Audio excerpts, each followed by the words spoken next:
PD. It's gonna be 5 at the door. Alright. Alright, you're good. You go inside.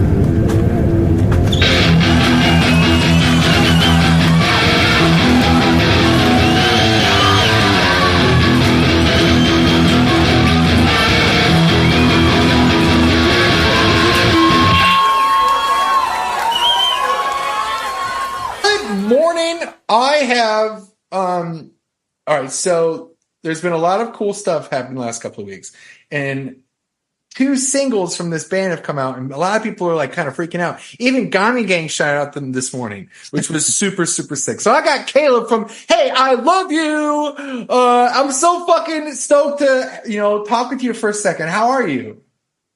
I'm pretty fantastic. Our fucking, yeah, like you said, the second single for our album just came out today. People are really nice about it. Gami Gang retweeted it, which is really cool. Lonely Ghost Records and I are working on the physicals for our album today. Cool. That's been fucking awesome. Yeah.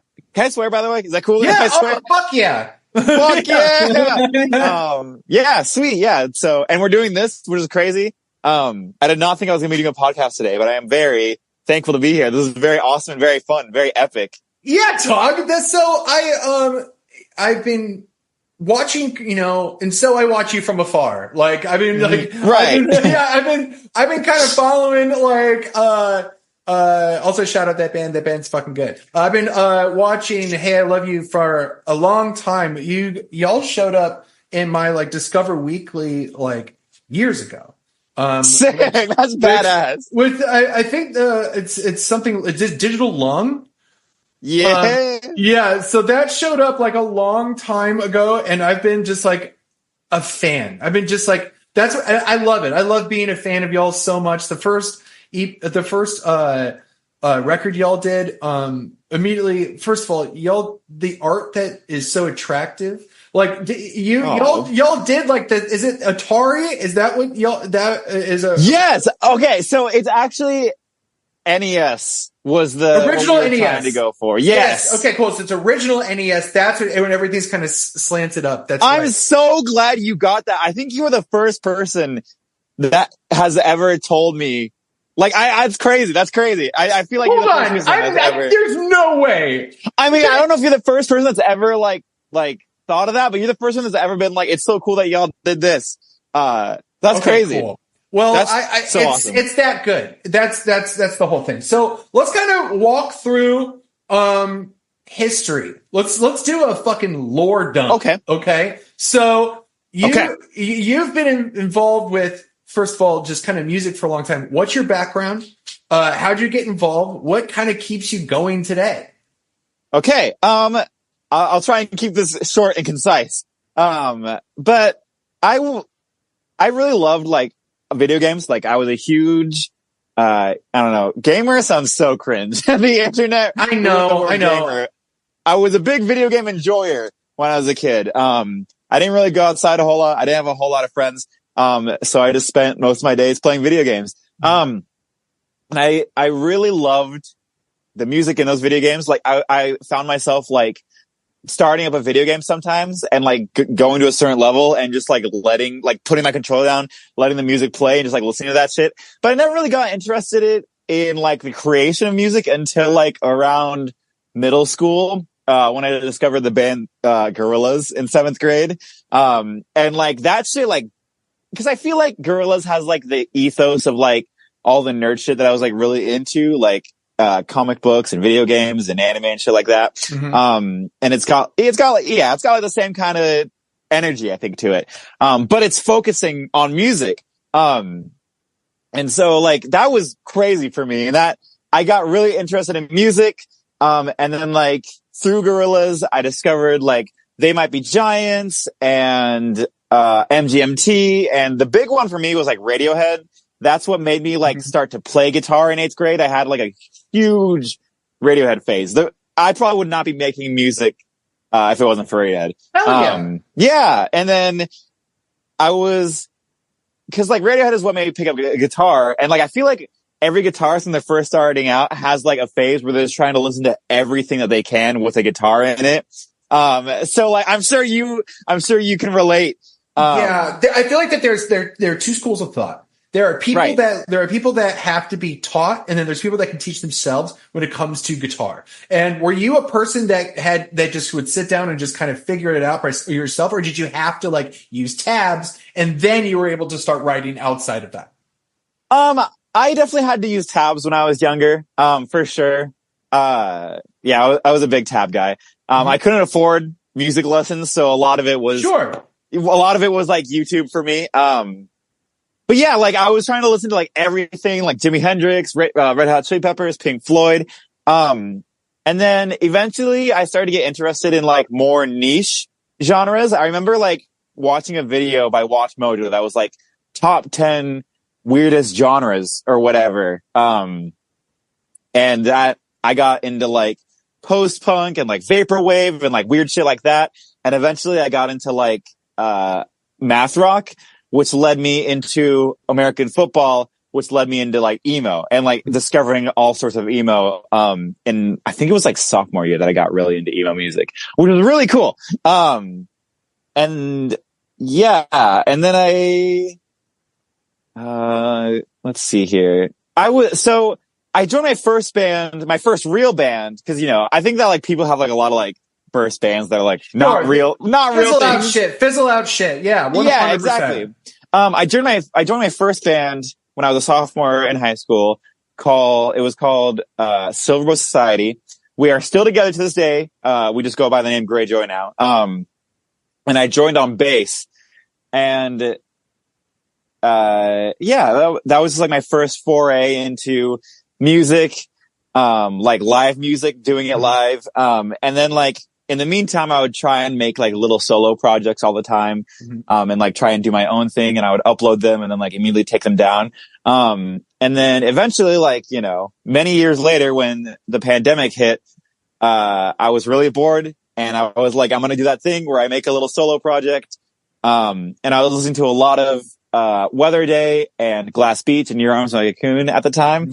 And of course, Anamanaguchi. I'm always listening to a lot of Anamanaguchi. One of my favorite, all-time favorite bands. Dude, like literally a top 10 forever. Like they are a band that I got into pre my love for music because they did the soundtrack to Scott Pilgrim versus the World, the video game.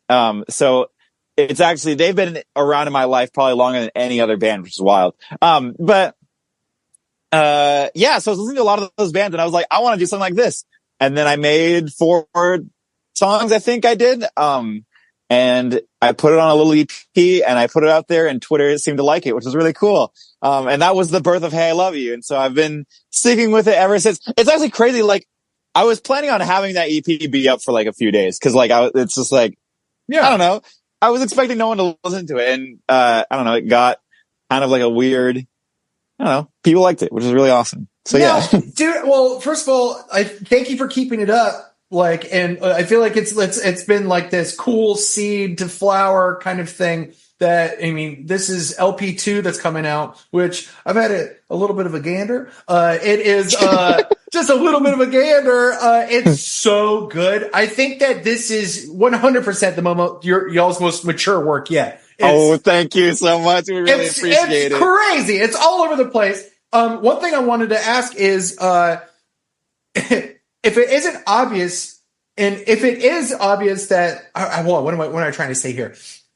You know theory. You know music theory. Did you fall into theory, or did you cause I grew up playing piano like when I was 5 and like learning all this stuff and like understanding how circle of fifths and like all these goofy fucking book terms, right? So you know all these cool transitions, adding the weird half steps and all that stuff. What bands would you say you either learned that from, or what did you do to start like experimenting with the cool math stuff like that?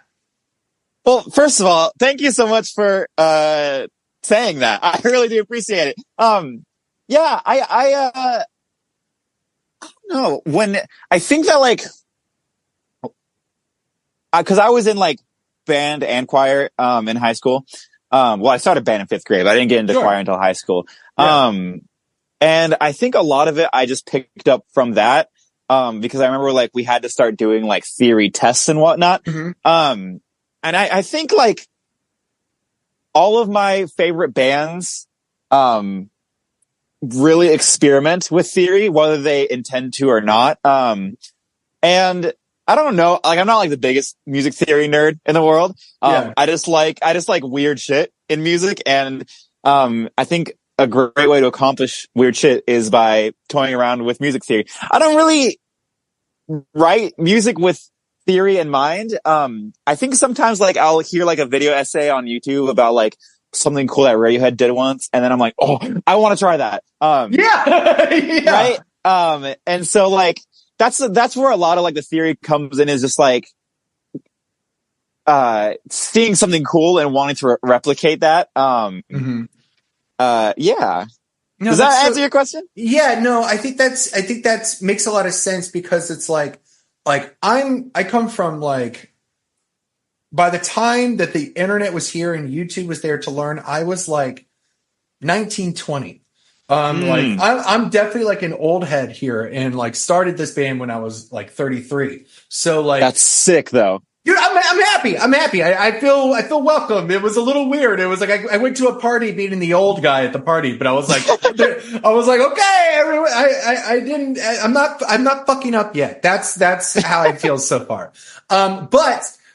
So it's been really fun to learn how, like back in my day, you had to use, you didn't have to, like YouTube wasn't available, internet wasn't available. You either had to like rent like theory books, or you had to join choir, or you had to, do stuff that you had, like, that was available to you, to know that like, that you had those cool, like all these tools. YouTube is such a good tool to like learn all this shit. It's so cool. And so I actually wasn't thinking about that until right now. I'm like, I'm so jealous that I would have loved to have that. Like, I think I'm very privileged. That was it. Yeah. I'm very privileged. I wouldn't be anywhere like near where I'm at right now as a musician if it wasn't for YouTube, which is awesome. That's so cool. Now, why, when it comes to like y'all's sound, what is the gravity towards the 8-bit stuff?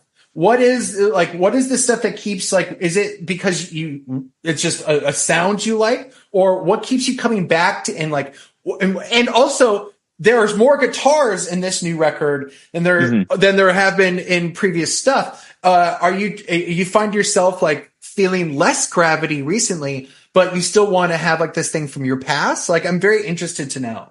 That's a great question. I think that like, I don't know. I still to this day listen to a lot of like video game soundtracks. Like I think I listen to it as much as I do listen to like, music that's just intended to, just listen to.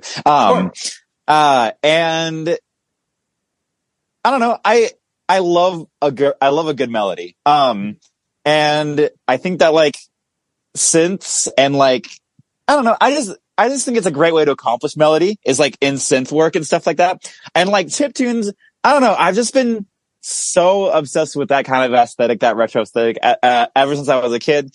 And I just think it's really cool. And I think that like chiptune music, and I don't even know if I don't know. I think it's like chiptune music still has a lot of like unexplored territory that I think is really interesting. I completely agree. I completely agree. Like, I listened to Don Metropolis like years ago when when Anamanaguchi came out with that. And that was like the first time I had ever heard like kind of, I feel like pop punk is kind of a weird thing to like call them in a weird way. Cause like they have this thing, where it's that plus synth stuff. And so it's really, really cool to like see this, but I feel like that where y'all are taking it is just this really unexplored like frontier of like what it can and can't do. So it's been so sick to like see what y'all want to do with that.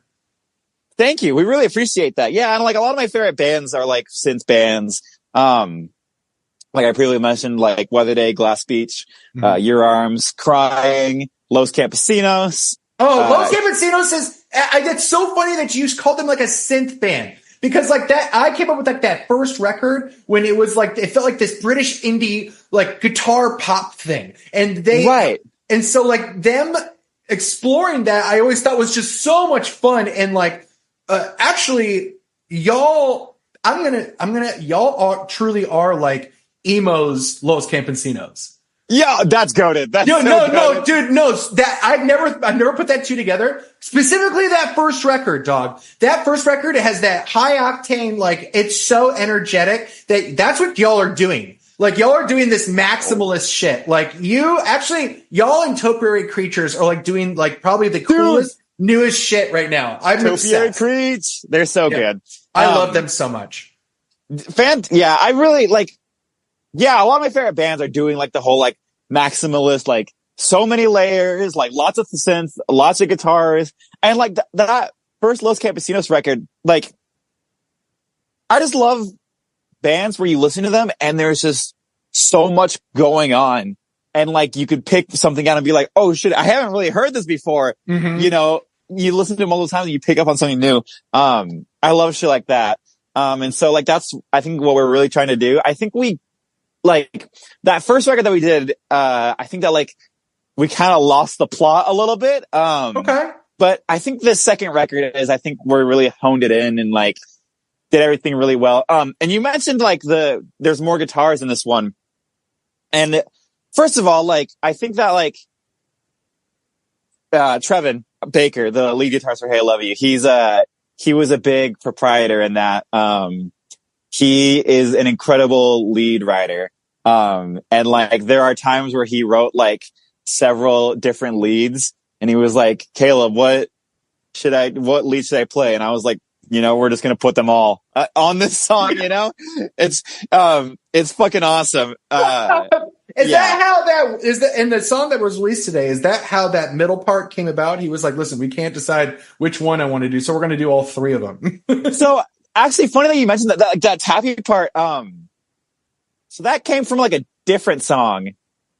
Cause we had like a whole other record like before this one that we scrapped. And does anybody know this? Does anybody know this? Where is this one? This might be exclusive. Fuck. Yeah. Wait. All right. How many songs are on the cutting room floor right now? Probably like, cause like, we basically ooh, that was a crazy voice crack. But we started writing, right after the album, like the first record dropped. Mm-hmm. Cause I think like it dropped and we were like, we can do better than that. So we basically just started writing. So funny. You've said that twice now. Do you look back at the first record of like, I'm really glad that I did it because now I get to do something better? Yes. I think, so here's how I look at that first record is like every band when they're starting out has like what I like to call like their demo phase. Sure. Where like they're like learning how to play together and how to write good music together and how like they're building the musical chemistry together. And I think that like that album was our demo phase, but it was just kind of weird because like we had already put out like Hey I Love You already had 2 EPs under its name mm-hmm. and like a small like internet following based on it. And I think that like when I look back on that first record, I think I see it as like we still hadn't figured out the kinks of being Hey I Love You yet, Sure. And I'm proud of it. Don't get me wrong, I'm really proud of it, and I think that like a lot of the ideas I look back on and I'm like, they're so cool. But yeah. I think that like in execution, like the album, we wrote it really quickly, we recorded it really quickly, we mixed it really quickly and got it mastered really quickly. I think just cause like we were excited, like we were so excited, like it's like, this is a really cool band and it already has like some eyes on it. Like, let's do something fast and quick. So it's like, I think that like we could have done a lot more on that album. And I think that like, yeah, so like we put out the album and like basically immediately we were kind of like tired of playing the songs, even though we'd only been playing them for like a few months up to that point. Yeah. And so like we wanted to write something that we could play like 5 years down the road, like. That's so interesting. And so like, I think that, so in kind of, I work in tech. And so a lot of the things that when it comes to like, hey, we did this update and then there was this outage. Hey, we have to do this thing. It's called a post-mortem. like your post-mortem of your record is like one that comes from gratitude, but like of knowing that like it's so funny you said like demo phase, because I think that some people just never leave demo phase, and I think no one prepares themselves to try, and I think that's the practice was, and so, by getting rid of like a whole slew of songs and saying like, no, we're going to do even better than that. Like, and I think that first of all, super ballsy, but like your post-mortem, the way that y'all look at the last record is through an ambitious eye, where instead of like, no, we don't dislike this thing. It's just, we can't wait to show you who we are now. Cause exactly. Yeah. It's so like, I felt like I'll never forget. So I went and saw Foxing, fucking 10 years ago. Goats. Foxing is my favorite band of all time. I've seen them 7 times. I saw them with Modern Baseball in Chicago, with Snowing, I think. And it was just like, it was just a ridiculous. Yo, what? That's crazy. I'll have to look up the actual show, but it was at Bottom Lounge. And, but the thing was, I also saw them in a place called the Abbey in Chicago, and this was Albatross in full swing. And it had been out for like 6 months, and we saw them, and there was right before they played Rory, Connor goes, "Here's that song you guys like so much." And it was like, and I feel like there is kind of, and I think for the first time, because of what you're saying and this thing that I heard that didn't necessarily piss me off, but it was just like, I think I finally get it. I think I was just like, I'm just not the person who wrote that song. And there's this thing that I have to like deal with now. That's fair. Yeah. And I'm like I said, like, we'd still really like that album. And in fact, like, I look, like, listening back now that we're like so far attached from it now, I'm like, you know what? Sounds pretty good. You know, like, I think like it's pretty great. But, like, immediately after dropping it, we were like, on to something new, you know? Okay, cool. I like that. Yeah. And like, I don't know, like, we wrote for so long. And the thing about us is that like, we just keep writing. Like, I am constantly like coming up with new ideas. I can't really stop. I don't know. I just constantly like, I don't know, find inspiration in a bunch of different things. Sure. And so like we would come to practice and practice these songs that we were writing. And then we would like write like a cooler one and be like, oh, well, one is now like way cooler. And so that's like kind of what happened, is this like, we just kept writing and writing until we came up with this batch of songs, and we're like, okay, let's cut it off here. We have to like, these songs are like goated. Like, we really like these songs. Let's record them. But yeah, so we were talking about that tappy part. Yes. Yes. So yes. that tap part, came from a song that we had, and the song originally was like a King Gizzard and the Lizard Wizard type like jam song that was like, it was like 6 or 7 minutes long. And that was like a part in it. And so like, we were like, we ended up not keeping that song, but we really liked that one part, that one tabby part. So we were like, let's keep that, because like, I don't know, like King Gizzard and the Lizard Wizard, specifically on their song, The Dripping Tap, they have this one part where they just start like doing this ripping crazy, I think it's like 3 harmonized like tapping solo. And we were like, we're all pretty huge King Gizzard fans except for Trevin, because he's a dork. But like, we were like, we should fucking do that. And so like, that's like our kind of imitation, I think, of that. That's like where a lot of Hey I Love You comes from, is like us like hearing something that we like and trying to replicate it in like a different context. We just try and like, I'm about to blow your mind. So it's like, Hey I Love You is like talking about the things that you're like, hey, I love that part. Now it's like, hey, I love you. This is that part that's this homage to that. Then, hey, I love you. This is that part that homages to that. Hey, I love you too. This is that part. That's so awesome. That's crazy. I'm gonna start saying that. That's so fucking awesome. Like, and that's what it feels like now, right? It's just that it's a massive love letter. Yeah, that's crazy. that is like, I think that is like the what Hey I Love You is just like a love letter to like all the different kinds of music that we like and all the different shit that we love in music and art. Yeah, that's awesome. I never really thought about that like that. That's so Thank cool. you. Yeah, dog. No, y'all are so talented and it's just so cool. So I wanted to kind of ask you, so outside of the music, what do you do for your day job?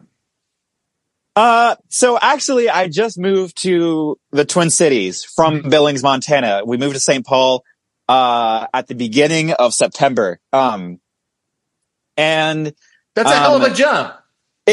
Holy shit. It is like, whoo, it's been crazy. It's been a lot harder to get used to than I think we initially planned, but we're getting there. We're getting settled in, we're getting comfortable. So I've been a Papa Murphy's pizza maker, which I hated so much. Like, I am not a fast food type guy. Shout out to all my fast food workers out there. Y'all are incredible for doing what you do. Like that shit is like, holy hell. Like, I can't do that. I'm a barista, I think, in my heart of hearts. Hell yeah. I've done coffee. So I've had 5 jobs in my life. And 2 of them, I've had 4 jobs and 2 of them have been coffee. And then I'm starting out my next coffee job tomorrow, actually. So I'm a barista. Yeah, thank you. I appreciate it. Yeah, I'm a barista. So, is coffee like something that you find are you passionate about? Yes. But I wasn't really passionate about coffee, until I started doing it so I started working at Barnes and Noble. And I was a bookseller. I'm not really passionate about books either. But they were like, I think they started to notice that I don't read that often and I don't know shit about books. And they're like, why don't you be a barista instead? Because Barnes and Noble has like a cafe. Sure. And so I was like, okay, sure, whatever. And I started to realize like I think more than I like coffee, I think I like the environment a lot. Like I love customer service so much. I love like meeting strangers and talking to them and helping them out in any way that I can. I think I'm just like a really social person. And so I really do love customer service and I really love the environment that, coffee kind of produces. Like, you get like these older people that come in and they're like, can I get some coffee? But then you get like, like these like hipster type people that I really identify with that coming in coffee. Yeah. And so I just really like the environment and like everyone that I've met in a coffee job has been like really incredible too. So yeah, I think that like that kind of bred like a love for coffee in me in a way. It kind of created that. So yeah, I don't really know a whole lot about it yet. It sounds like you're excited though. That's the whole thing. Yeah. You have like a lot of stuff that you're looking forward to, which, is hard to do. Right. Look forward to anything. So you seem like I'm feeling a little inspired. That's super sick. All right, cool. So, when it comes to like everyone's multiple lives that they have to live, and especially when doing bands, it's a kind of stressful because it's like a full-time job, full-time life in itself. With side projects and we haven't even talked about flyover states. Like there's just so much, which y'all are so talented. I listen to flyover states just all the time. Oh, thank you. Oh my God. You're so nice. Dude, I love that late 2000s post-hardcore shit. Like that's just, it's awesome. But how do you, keep it all fucking together, dog? You're doing so much. Everything I do is kind of weirdly enough in pursuit of music. Like, I work jobs so I can fund my life so I can keep making music and sometimes so I can directly fund that music. I hang out with people who mostly also create music or also create art, I think that like, I don't know, music is like the one thing that I think I'm good at. And it's just like, I've never really lost. I think a lot of people I've seen that like have like, they've like wondered in their life, like, should I be doing this?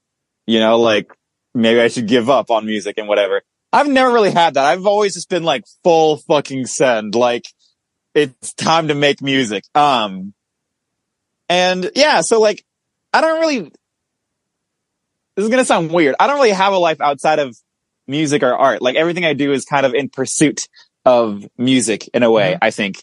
And sometimes that's pretty bad. Like, do you find that it's like again, the postmortem thing, when you get through a thing going back and you're like, well, I at least I knew exactly what I was doing. I had blinders on the whole time, but I'm glad that I got here.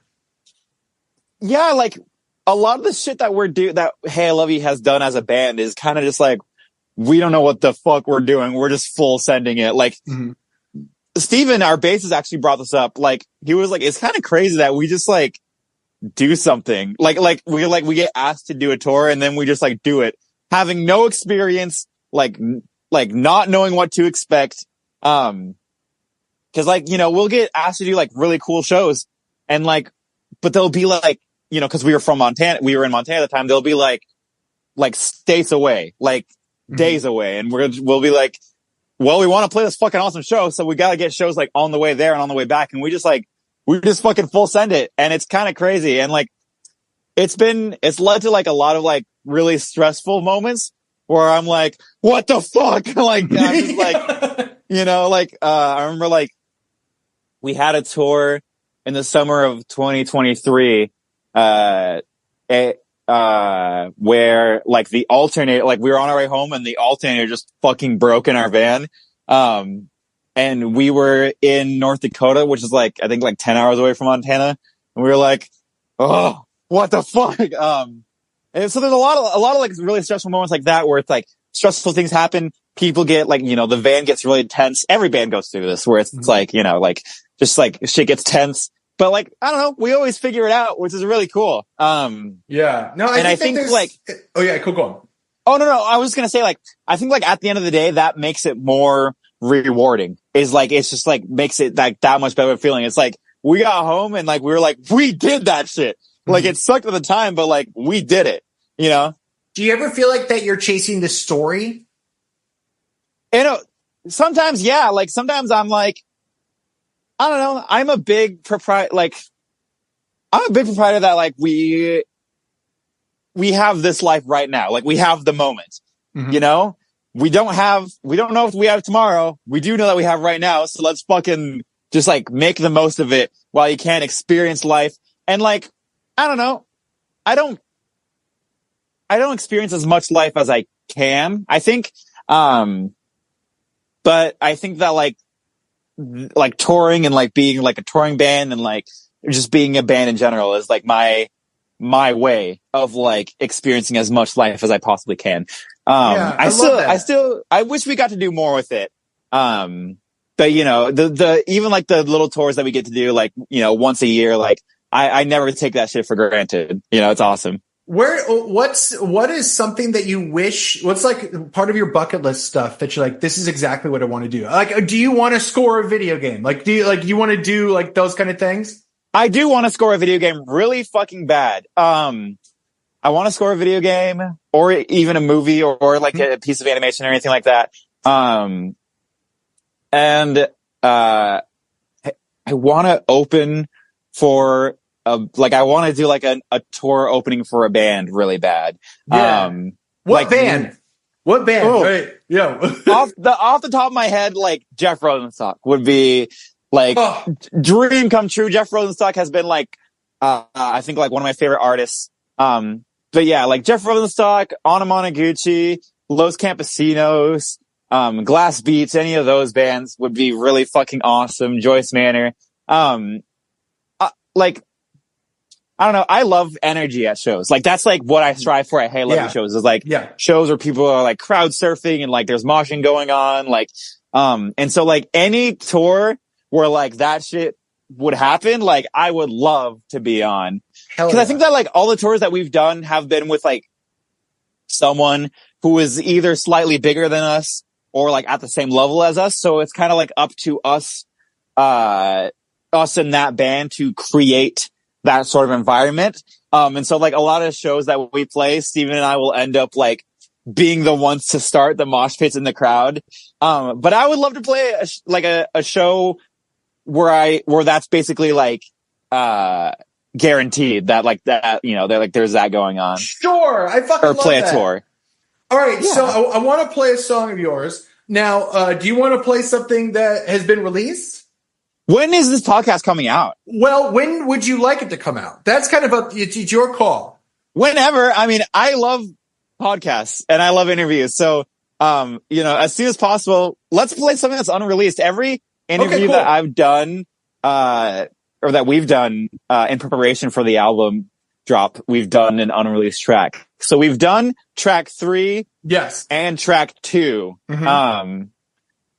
What if we did, track, 5? Let's do track 5. Okay, cool. Gelato skip.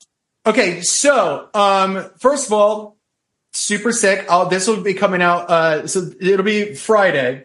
We'll release this Friday. Yeah, we'll release this fucking Friday. Here is Gelato Skip.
That was Gelato Skip. All right, Dog, Caleb, thank you.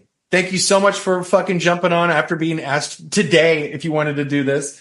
Thank you. I mean, I love doing interviews so much. I love meeting people and like talking to people. It's always so much fun just to sit down and have a conversation about music with people, and interviews are like a great excuse for that. So I really appreciate you having me on. This is fucking awesome. I love 95 Corolla. Like, oh, shut up.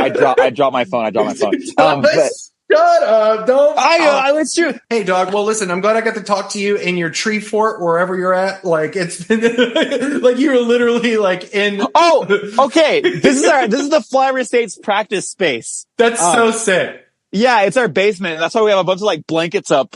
It's because like it's like so fucking loud, and so like the blankets help deaden everything. Yeah, I'm in my scary, dingy basement. Yeah. Well, listen, this shit's going to cut off here in a second, but just thank you so much, Big Dog. You have a good rest of your day. Thank you so much. See you, bud. Bye-bye.